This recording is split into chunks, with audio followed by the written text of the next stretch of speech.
sen men nir alıp balan koyver fidan yaptı baymat. Koyver diyen doğalık kayın. Koyver.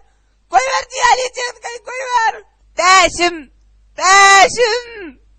Beşim. Beşim. Sen tokumun tokulayının maçıdı. Bari işim senden kancıklar götürüp vermekte öyle işim bitiriyen. Yeni bir kıyırdan yatar nedil. Oynaştan oran bacıyız keyin. Kız kız.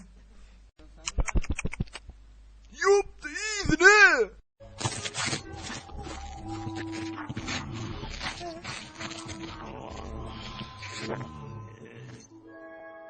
Cenap beni koyver ayın da. Yok kıygım o olma ya. Cenap ben kuşta konsertlere oturdum sen men texniçiz kalk kayttın ay. Cenap ben yamener ötüşen varlat berayın da. Soğuk olsa innamın tüyün sıyırmalarla. Karış buradan gözlerini alır. Şabart. Koyver yiyecek kayın beşim koyver diyen. Koyver diyen yiyecek. Men sen suuttan suuda sıyırarın tıvar. Şu stapırdan alay koyacaksın. Vay bana aydı varırdın allıgın. Arada çıgırlığı ettim şu an alım. Meygilenmedi geçertirak. Önüm çatlaş ve köp yol geçmeli. Oturdun koyacaksın.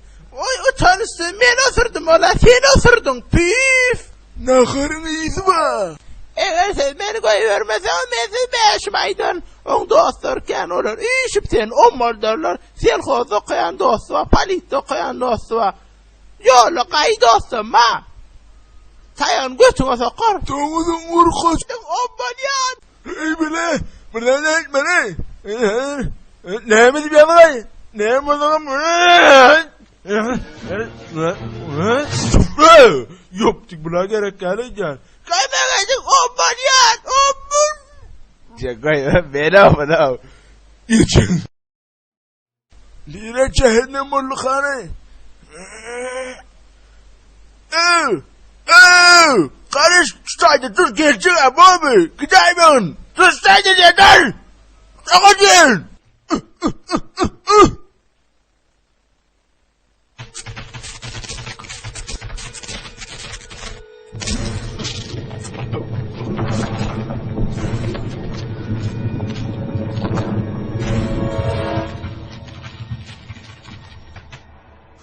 За что?